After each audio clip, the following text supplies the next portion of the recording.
road is long, with many a winding turn that leads us to who knows where, who knows when.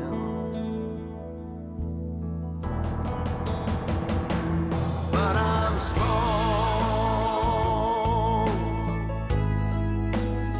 strong enough to... Vandag doen ons dan die omslag van die CD. Ons doen die poster. Hierdie is alles dinge wat pre-production is vir die live konserte ook. Ons moet jare voor die serie opgeneem is, moet ons al die plakate in die dorpies kry. Nou, as ons nie vir mense posters en publisiteit stuur nie, kan hulle nie bemark in die plek waar hulle is nie. So on we go. His welfare is my concern. No burden is... Neil Diamond het 'n manier soos die Blue Bill en soos Pampoen, is dit goeters wat my gaan spook vir die res van my lewe. Dit wil nie weggaan nie. En as ek dink dit gaan weg by my, is daar altyd iemand wat kom sê, but you haven't done I Am I Said yet. For I know. Met die eerste projek is daar soveel Neil Diamond songs wat ek nooit enigstens opgeneem het. Die lys van die sangers wat ek wil doen, het ek al lankal. Wat nie beteken ek sit nie weer I Am I Said en Sweet Caroline en Crackling Rose op nie. Maar hierdie keer gaan kyk ons na daai ander songs. Crunchy Granola, Play Me, Morningside, September Morn. Beautiful, beautiful songs.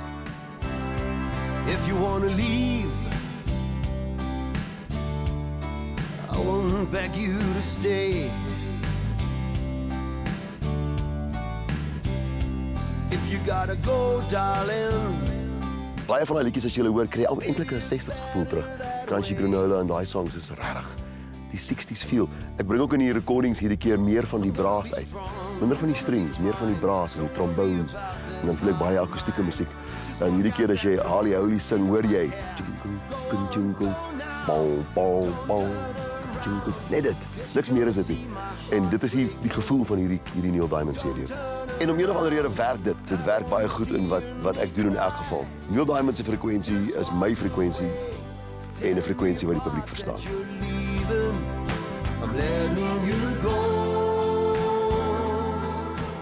Behalwe dit het ek 'n bonus track op hierdie CD vir 'n derde versie wat ek bygeskryf het by die 2 versie. 2 versies van die groot treffer Pampoen. Net so 'n bietjie om die liedjie op te los. Mense vra altyd, maar wat het gebeur? Het hulle by mekaar uitgekom? So as 'n bonus track. Maar die res is Neil Diamond. Maar ons weet al met die Neil Diamond show, of jy nou Sweet Caroline sing of nie, iemand gaan opstaan en sê, jy kan nog nie huis toe gaan nie, jy het nog nie die Blue Bill gedoen. So my band weet al, ons moet onsself regmaak vir 'n Blue Bill en Pampoen. Dit bly 'n Steve Wolfmeyer konsert. You and me, we go in style. Cracking rose, your store-bought woman. You make me sing like a guitar humming. Van hier af aan toer ons. Dit is eintlik wat ons doen. Dit is primêr ons werk. Ons toer op verskillende maniere. Ons vlieg, ons klim in die bus, ons vat 'n roete, word afgetrek deur die traffic department, kry 'n pap, wiel, goeders word gesteel, klim op die verhoog, ligte val, instrumente breek, snare breek. Dit is wat ons doen. Dis groot songs, lekker kry songs, 'n uur en 'n half wat almal net ontspan. Jy hoef niks te doen. Jy ken dit. Dis lekker. There's a dream that don't ask no questions.